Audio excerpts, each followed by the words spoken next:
Dermatology is the study of the skin. Any individual can occasionally contract a skin condition, but several are more commonly seen in the physically active population. Skin infection may be caused by bacteria, fungi, or viruses. Related inflammatory skin conditions may result from mechanical, environmental, allergic, or chemical skin reactions.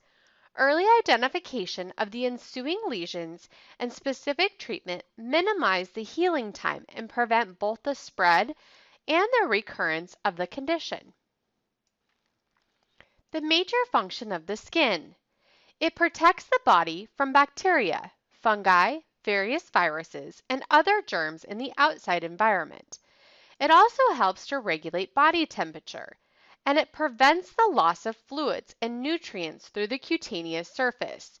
It also aids in the transmission of information from the outside environment to the brain. There are different layers of the skin. The epidermis contains the germinal layer where production of new skin cells or epidermal cells occurs, and the sebum, oily substances that bind epidermal cells, is produced. The dermis contains the sweat glands, hair follicles, sebaceous glands, blood vessels, and a complex array of nerve endings, and the subcutaneous tissue, which is composed of fat for insulation and energy storage. Whenever the skin is damaged, a lesion appears. It is caused by direct trauma, allergic reactions, chemical irritants, heat, cold, bacteria, fungi, and viruses. Lesions are identified by their size and depth. This chart may be helpful. Skin infections may stem from bacteria, fungi, or viruses. An abscess may be acute or chronic, and it's a localized infection. It may be a cavity formed by the liquefaction of necrosis within solid tissue. An abscess typically results from a staphylococcal or streptococcal infection. Abscesses may affect any body tissue: bone, tooth root, appendix, brain, gums, lungs, abdominal wall, gastrointestinal tract, the ears, tonsils, sinuses, breast, kidney, or prostate gland. The lesions appear as an encapsulated pocket of pus. The application of ice packs or taking a hot bath may help relieve the pain. If an abscess is associated with fever, the individual should be seen immediately by a physician. Some abscesses need to be surgically treated. In this figure, this abscess is a walled-off lesion that began as folliculitis and then became a furuncle, and then an abscess. Note the older scar from previous furuncles and cystic acne lesions. Acne is experienced by most adolescents. The cause is actually unknown, but it is believed to be due to a hormonal imbalance. At age 8 or 9 years old, the adrenal glands begin to produce increasing amounts of androgen that causes the sebaceous glands to enlarge and produce more sebum. The sebum secretion peaks during adolescence and declines after age 20 years. The signs and symptoms may include blackheads that are not dirt, so scrubbing or washing will not remove it. Whiteheads represent follicles that have become dilated with cellular debris but possess only microscopic openings to the skin surface.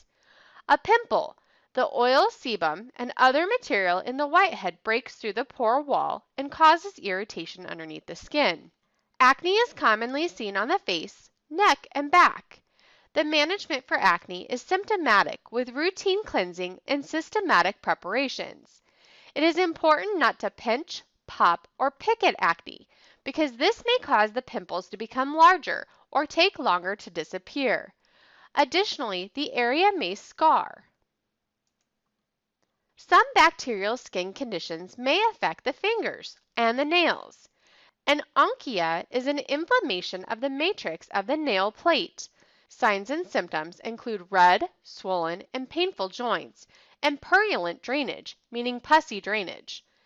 A peronchia involves only the lateral border or the nail fold. This often follows a hangnail. A peronchia is often seen in individuals whose hands are frequently immersed in water or mud for example, football linemen. Severe cases may require systemic antibiotics and drainage of local pus. Folliculitis is an infection of a hair follicle caused by Staphylococcus. This is also known as an ingrown hair. The hair grows inward and curls up to form an infected nodule. Short, coarse hair, such as facial hair, the nape of the neck, chest, back, buttock, thigh, or skin under protective padding can all develop folliculitis. It can develop from friction with pads or during shaving, where occlusive bathing suits are worn. It can also be caused by chemical irritants, inadequate chlorination, and superhydration of the skin caused by high water temperatures, such as hot tubs. Inflammation begins with a pustule forming at the mouth of the hair follicle. A crust later forms, which will eventually slough off, along with the hair. Relatively painless pustules heal without scarring. Swelling and erythema with or without a pustule may be present on the skin surface. Hot tub folliculitis can occur after submersion in a hot tub. We see multiple pustular lesions on the trunk and the extremities, areas that were exposed to hot water without a bathing suit. These pustular lesions occur within 6 hours to 2 days of the exposure. Other bacterial skin conditions include furuncles or boils and carbuncles. The mechanism of injury is friction or repeated blunt trauma. The infection progresses deeper and extends outward from the follicle in a furuncle. Common sites include the buttocks, the back of the neck, the face, and the axilla. Treatment requires several weeks of systemic antibiotic therapy, and it may also include immobilization, incision, drainage, and in severe cases, hospitalization. A furuncle or boil has a progression as an erythematosus nodule. It eventually becomes a pustule and then a fluorescent mass. A carbuncle is a merging of several furuncles. Physical activity is contraindicated until no infection is found. Trauma can lead to cellulitis or thrombophlebitis. Hidradenitis suppurativa disorder affecting the follicles, apocrine sweat glands. Signs and symptoms include stage 1, which is a solitary or multiple isolated firm red nodules without scarring or sinus tract. Stage 2 is pustules and abscesses may discharge pus spontaneously and heal slowly. And then stage 3 is extensive, multi-region involvement with multiple interconnected sinus tracts and scarring. This is a potentially serious and chronic inflammatory condition. The condition is not present prior to puberty because the sweat glands are not active, but it can appear any age afterwards. It's seen more commonly in women than in men. It develops primarily in the sweat glands located in the armpits, groin, around the breast, and in the anal region. It is also seen at higher rate in extremely overweight individuals and cigarette smokers. The individuals who suffer from this condition often feel socially isolated and suffer severe psychological impact because of this physically painful and disabling disease. This condition is difficult to treat. Early intervention to prevent scarring, which will ultimately require surgical intervention. For mild to moderate conditions, the daily use of moist heat with antibacterial soaps or Burrows soaks may be helpful. Topical medication, such as benzoyl peroxide or a topical retinoid, may also help. Cellulitis is an infection of the deep dermis and subcutaneous tissue. Signs and symptoms include lesions that appear as ill-defined areas of tender erythema on the trunk or the extremities. It also includes intense pain, malaise and fever, and lymphangitis. The lesions are usually around a break in the skin, such as surgical wounds, trauma, tinea infections such as athlete's foot, or ulcerations. Lymphangitis is inflammation of the lymphatic vessel. Physical activity is contraindicated as trauma causes bacteremia. Bacteremia is the presence of bacteria in the blood. In mild cases of cellulitis, oral antibiotics such as penicillin or amoxicillin can help. Most cases of superficial cellulitis improve within 1 day. Substantial cases may take 10 to 20 days for full recovery. Impetigo contagiosa is a highly contagious bacterial inflammation. Its transmission is from direct contact or through sharing of towels, clothing, and equipment. A potential lack of personal hygiene, including inadequate cleansing of clothing and equipment, can also aid in the spread of this condition. Signs and symptoms include itching or burning, but it is not usually painful. Sores will develop and will rupture quickly, oozing fluid or pus that forms a crust. Eventually, the crust disappears, leaving a red mark that heals without scarring. This is commonly seen on the face, most often around the nose and the mouth, and it also favors body folds and areas that are subjected to friction and occlusion, such as the thighs and the armpits. Impetigo may complicate several other conditions, such as abrasions, atopic dermatitis, usually with a history of asthma, hay fever, or eczema, and crusts will develop frequently on the face, popliteal region or behind the knee, and the antecubital region. Contact dermatitis, especially from shoe materials or rubberized pad, and irritant dermatitis. The hands are chapped from frequent immersion in or handling of irritating substances. Methicillin-resistant Staphylococcus aureus, or MRSA, is caused by a strain of the staph bacteria resistant to common antibiotics. Signs and symptoms include small red bumps that resemble pimples, boils, or spider bites. These quickly turn into deep, painful abscesses. This is a potentially life-threatening condition. Under normal conditions, bacteria colonizes on the skin and inside the nose of an estimated 20 to 40% of healthy people. Individuals who have no symptoms are called carriers. When a breakdown of the skin occurs, this bacterium invades the body, producing a skin infection, such as abscesses or cellulitis, or a systemic infection, such as pneumonia and blood infection. The infection is spread by skin-to-skin contact. At-risk populations include groups such as high school rustlers, child care workers, and people who live in crowded conditions, such as the dormitories in colleges.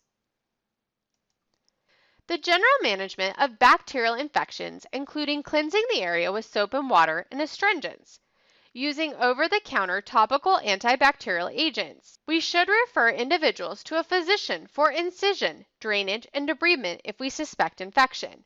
In the case of severe conditions, systemic antibiotics may be necessary. Withhold individuals from physical activity in the presence of satellite lesions, cellulitis, purulent conjunctivitis, weeping lesions, and large or multiple honey-crusted lesions.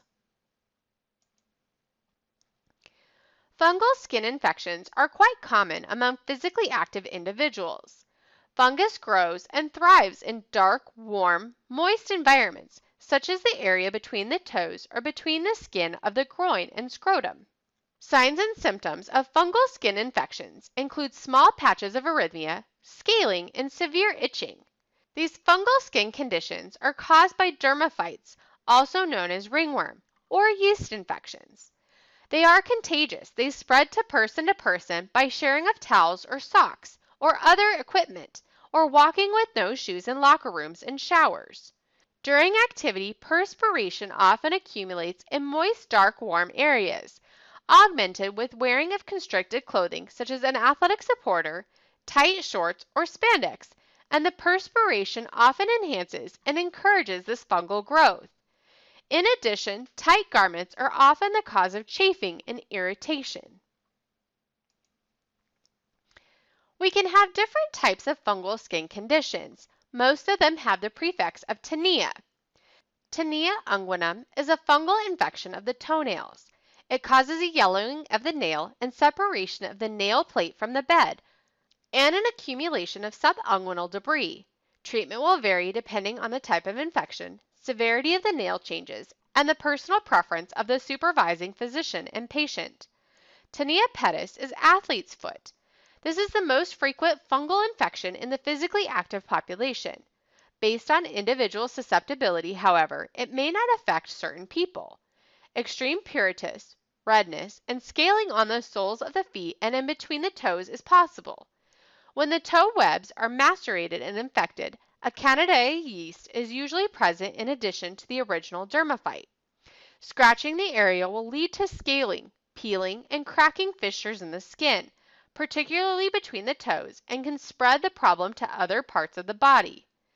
Tinea curis, or jock itch, involves the genitalia but often originates in the feet. Curule or perineal folds between the scrotum and the inner thigh are usually the first areas to exhibit small patches of erythema and scaling. Other signs and symptoms include diffuse, thick, dark lesions, weeping vesicles, or pustules on the margins of the inflammation and severe itching. Infection can spread to the thighs, perineal area, buttocks, and the abdomen. Tinea corpus gluteatorium, or tinea of the body, is characterized by circular, pruritic patches that are well demarcated and scaly with raised borders and a centralized healing zone. This well-defined central ring is generally found on the upper extremities, axilla, and on the trunk. Tinea capitis is ringworm of the scalp. The primary sources of the infection are contaminated hairbrushes, combs, and even animals. This begins as a small papule on the scalp and spreads peripherally. The lesions appear as small gray scales, resulting in scattered bald patches. Candidiasis is caused by a yeast fungus. It is infection on the skin or mucous membranes or even in the vagina. More common in women who wear a swimsuit or competition uniform for too long. Lesions appear as deep, beefy red color and is bordered with small, red satellite pustules, and may even be white. Tinea versicolor is a yeast infection common to active individuals. Its causative agent is a normal inhabitation of hair follicles and sebaceous glands that grow rapidly on warm, moist skin. It's often seen on the trunk, upper arms, neck, abdomen, groin, and thighs, and may resemble freckles. It's referred to as sunspots. Tinea versicolor is best noticed after exposure to the sun. While the rest of the skin tans, the area with tinea versicolor will not.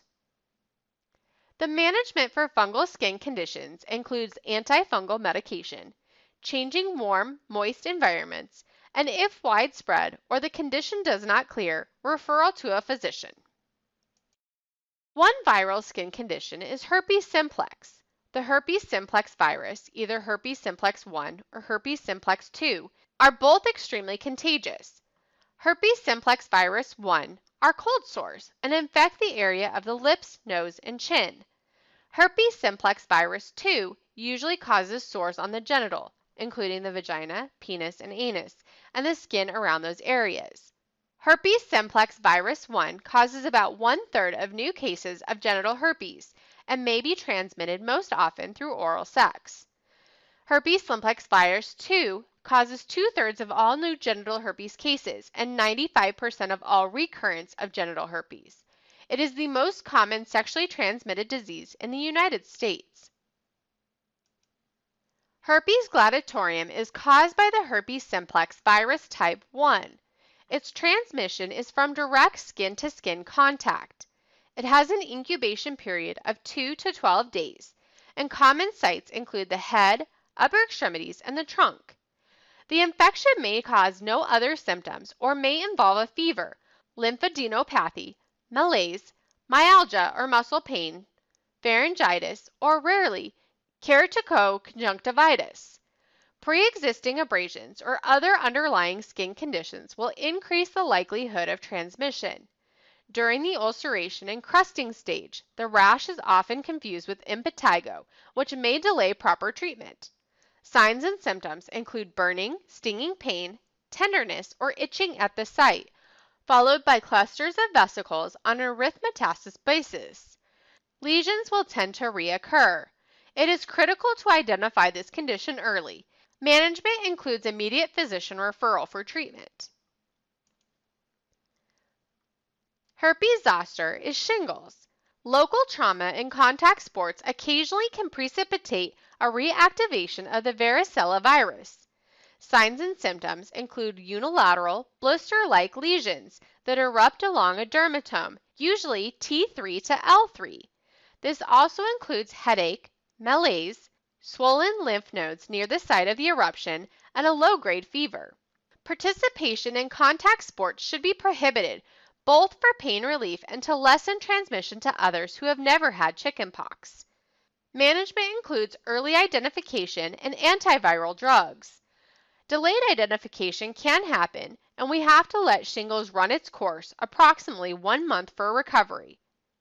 Oral antiviral drugs such as aclovar must be taken early or they are not effective. If the condition is not recognized and treated early, the physician will likely advise the individual to let shingles run its course, which may take approximately a month. A case of shingles, although painful, usually heals entirely within a month with or without treatment. Because human immunodeficiency virus or HIV can precipitate herpes zoster in a young person, an HIV test is appropriate. The varicella virus includes more than 60 types of the human papillomavirus, or HPV. This can lead to a rapid growth of cells on the outer layer of the skin, resulting in warts.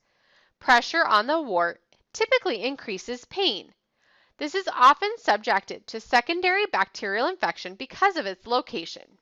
As small, round, elevated lesions with rough and dry surfaces. They can also develop on the feet, such as plantar's warts. Plantar's warts are red and may have black dots representing capillaries that have been penetrated by the root of the wart. It is likely transmitted from swimming pool decks or shower rooms. Within 6 months, most young people develop an immunological reaction to the virus, and the wart may disappear with or without treatment. For others, any treatment will be ineffective. We may be required to have a removal through either burning or chemical removal of the wart. Musculosum contagiosum is spread by personal contact and contaminated swimming pools and gymnastic equipment. Signs and symptoms include lesions that have pearly papules about 3 to 5 centimeters. They are typically flesh-colored to yellow and have tiny round spots on the surface. This is primarily a cosmetic problem, but blunt trauma can rupture a papule, causing a disabling local inflammatory reaction. Management includes immediate referral to a physician. Intertrigo is a condition that may occur between the creases of the neck, in the axillary and buttock area, or beneath larger breasts, but is primarily seen in the groin region in individuals with muscular thighs or in obese individuals. This is a chafing of the skin. The superficial dermatitis is caused by the friction of the fabric rubbing against moist, warm skin. Signs and symptoms include arrhythmia, maceration, burning, and even itching. In severe cases, the skin becomes eroded and starts weeping. We can prevent this condition by wearing clothing and material that fit well, by wearing loose, soft cotton underwear to keep the skin dry, clean, and friction-free, or by wearing shorts with longer legs made of low-friction fabric. Treatment involves the initial application of a cold compress, cleansed daily with mild soap and water, and followed by an application of a soothing ointment. Athlete's nodules are asymptomatic dermal nodules. They're found at sites of repeated minor trauma, for example, the feet of surfers and runners, the knees of canoeists, and knuckles of boxers. Protective padding can help decrease pain and allow the area to heal. Acne mechanica presents with crops of papules and pustules in areas of mechanical trauma, also known as football acne. This is a local exacerbation of acne vulgaris due to heat, occlusion, pressure, and even friction. Acne develops wherever the skin is exposed to prolonged causative factors, for example, chin straps, forehead bands, shirt collars, football shoulder pads, backpack straps, automobile seats, bras, wide belts, and orthopedic casts or braces. Signs and symptoms: if left untreated, the acne may develop into a cyst.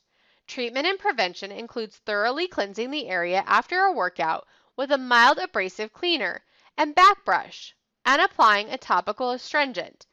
In severe cases, a systemic antibiotic may be prescribed. The condition usually improves or resolves after the season. STRIAE DISTENSAE is stretch marks. The origin of stretch marks is unclear. They are most often seen after rapid growth of a body part, which is believed to result in fragmented elastic skin fibers. They're often seen in individuals who participate in high-intensity weight training. They appear as linear pink or flesh-colored patches. They're most often seen on the chest, shoulders, and upper outer arms. There is no treatment currently available for stretch marks. Sunburns can also happen. The prevention is by wearing sunscreen. The effectiveness of sunscreen is based on the sun protective factor, or the SPF. For example, the SPF of 15 indicates that an individual can be exposed to ultraviolet light 15 times longer than without sunscreen before the skin will begin to burn. Higher numbers provide better protection. The full extent of injury may not be assessed until 24 to 48 hours after sun exposure. Although sunburns are easily treated, it's best to prevent them from occurring. The damage depends on the length of the exposure, the level of sun intensity, and the personal skin type. Signs and symptoms may include either a first or a second degree or even a third degree burn. In a first degree burn, we're going to see mild arrhythmia, such as the top picture. In a second degree burn, vesicles or blisters in addition to the arrhythmia will be present, such as the bottom picture. In a third degree burn, skin ulcerations, systemic fever, chills, nausea, and exhaustion are present. Management for mild sunburns include a cold compress, hydrocortisone, and aloe application.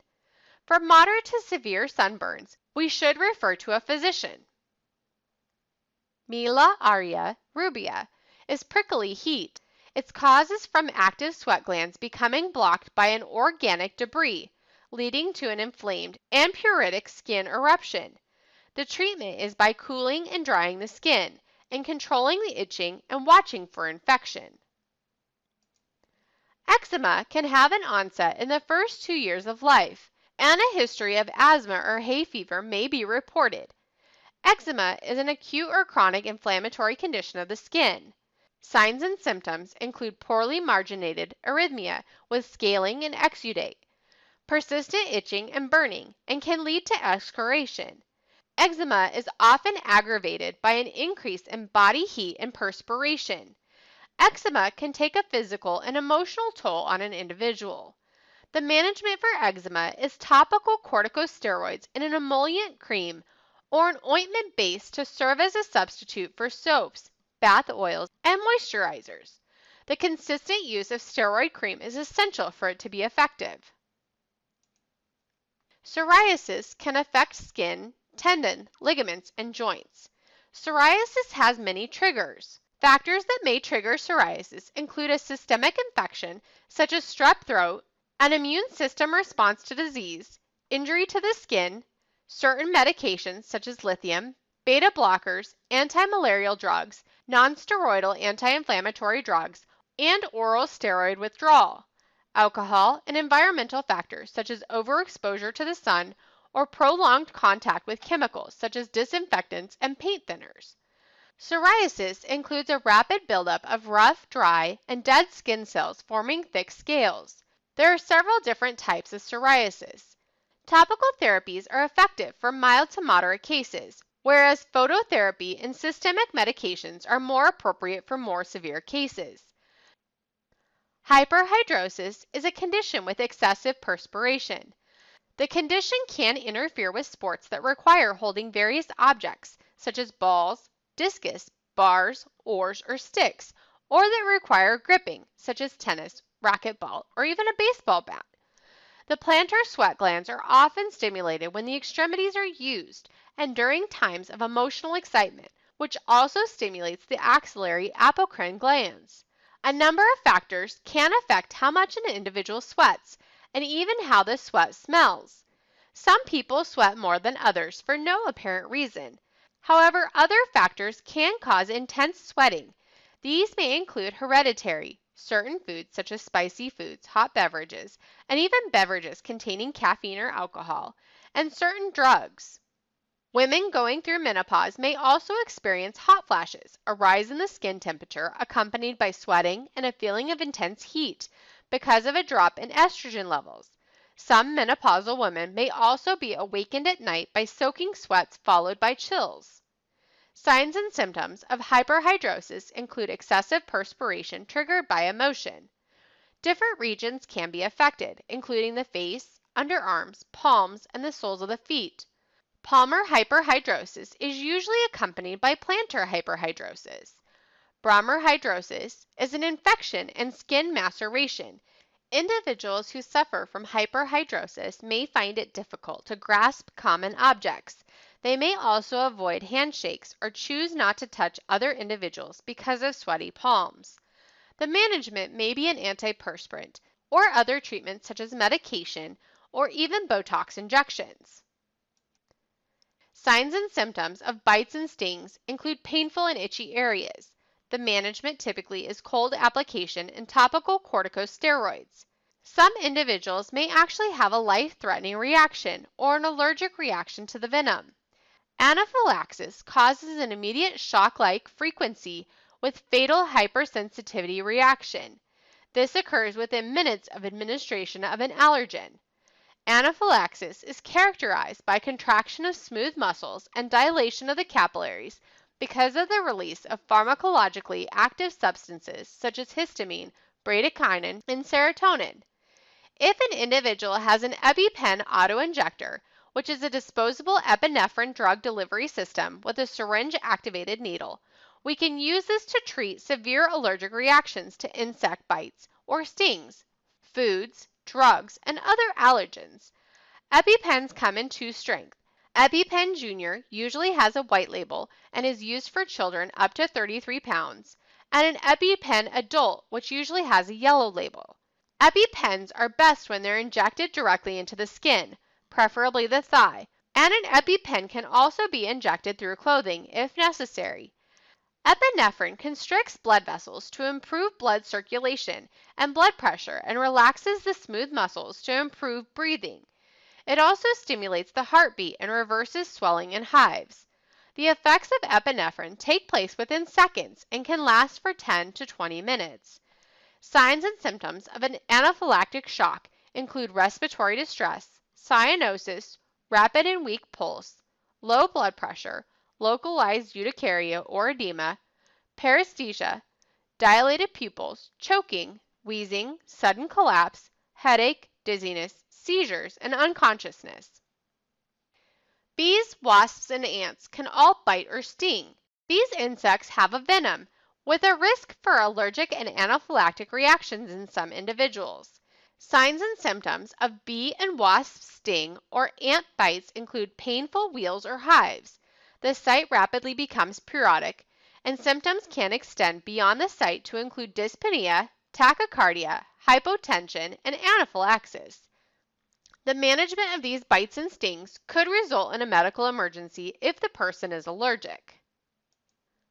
For spider bites, we have a local reaction. There's usually a painful lesion, maybe pruritic, red, and swollen, and there may also be a systemic reaction, such as restlessness, hypersalivation, dysphagia, visual changes, roving eye movements, respiratory distress with stridor or high-pitched wheezing, hypertension, fever, loss of bowel or bladder continence, muscle spasms, and paralysis. The management is to treat the symptoms and potentially transport to the nearest medical facility. This spider bite resulted in a large fluid-filled bolus and necrotizing skin damage resulting from a brown recluse spider bite. Ticks are parasites that attach their heads onto people or animals and absorb their blood. Rocky Mountain spotted fever and Lyme disease are two conditions that can happen from tick bites. Signs and symptoms include headache, low-grade fever, fatigue, and muscle pain. Management for a tick bite includes immediate physician referral. To remove a tick, apply substances that block their access to air. Ticks should withdraw their head. Do not attempt to pull the head from the body. The characteristic bullseye rash appears 3 days to 1 month after infection and presents itself as multiple annular lesions of erythema with central clearing. Scabies is caused by a burrowing mite, which produces severe, intensely itching lesions in the area it burrows. This is contagious. Signs and symptoms include intense itching. Affected area appears as small, dark burrows and tiny vesicles. Symptoms could be within 24 hours or may be delayed by several weeks. The management should include immediate physician referral. Topical creams can help. We also need to disinfect clothing and equipment so these mites do not reappear. Lice can attach themselves to different parts of the body, head, and genital areas. They are spread by close physical contact and can take 10 days for the nit to hatch. Signs and symptoms are based on the location of the infestation. Patients may describe nighttime itching and thorough subsequent scratching, pustules, and excoriation. Management includes topical lesions and shampoos, disinfect clothing and equipment. This is a pubic louse and a small brown living crab louse that can be seen here at the base of a pubic hair. Contact dermatitis has the following signs and symptoms: arrhythmia, pruritus, pain, and swelling. Allergic contact dermatitis occurs when a substance comes in direct contact with the skin. It is a simple inflammatory reaction. Common agents that contribute to the condition include adhesive tape, rubber articles such as straps, pads, swim goggles, swim fins, swim caps, and shoes, tape adherent, tape remover, soap, detergent, and deodorant. Allergic dermatitis remains localized to the affected area and is identified by dry vesicles accompanied by pain, arrhythmia, and pruritic conditions. Heat, internal or external, intensifies symptoms and accelerates the skin's reaction. Irritant dermatitis often occurs secondary to physical and mechanical agents such as dry ice burns, abrasions from artificial turf, poorly fitted equipment that causes friction burns, and STRIAE, or bands of thin, wrinkled skin, or increased sweating between skin folds, such as in the groin or under breast tissue, and during skin loss secondary to the application of a caustic agent, such as adhesive tape. Caustic agents should be identified and contact with the agent eliminated. Disqualification from activity is dependent upon the degree of skin involvement, severity of symptoms, and the specific sport. The management for contact dermatitis includes cold compresses and topical and systemic antihistamines. Urticaria is a commonly seen in allergies to mechanical or chemical irritants. It is usually systemic in origin and is caused by a hypersensitivity to food or drugs, infection, physical agents, or psychic stimuli. It produces wheals on the skin, which are smooth, slightly elevated areas that appear red or white. It may also be accompanied by severe itching. Cholergenic urticaria has a clinical presentation that reveals small papules that appear first in the upper thorax and neck and spread inferiorly to involve the entire body. Systemic symptoms are rare but may include generalized sweating, abdominal cramps, dizziness, wheezing, and bradycardia. Common sites include the inner aspect of the arms, legs, and lateral flank. We want to treat the symptoms. Exercise-induced urticaria is a variation of cholergenic urticaria with much larger lesions. It can be successfully treated with prescribed antihistamines, anticholergenics, or beta agonists. Cold urticaria is a response to cold exposure, such as an ice massage or an ice bag. This is non-allergenic. The condition often becomes apparent when a cold pack is placed on an individual who is hypersensitive to cold. These individuals respond well to small doses of oral corticosteroids.